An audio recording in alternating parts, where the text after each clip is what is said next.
Anam anam anam, canım sana yanam. Anam anam anam, sana kurbanım. Anam anam anam, ey aziz anam. Anam anam anam, ey benim şeref anam. Anam anam anam, canım sana yanam. Anam anam anam, sana kurbanım.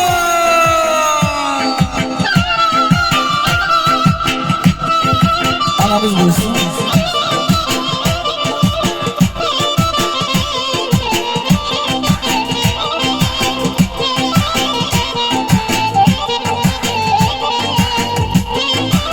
Ay gelen ana, buyurun gel huzurlu meydana.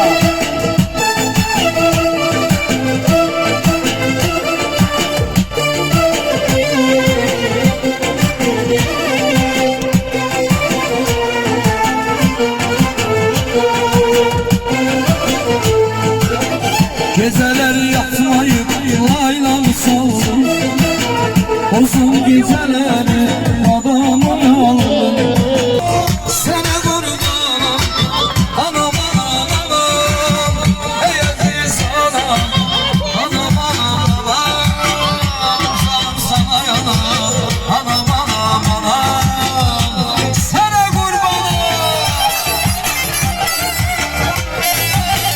Hoş olsun Allah'ımıza, var ol.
bedenim var mı?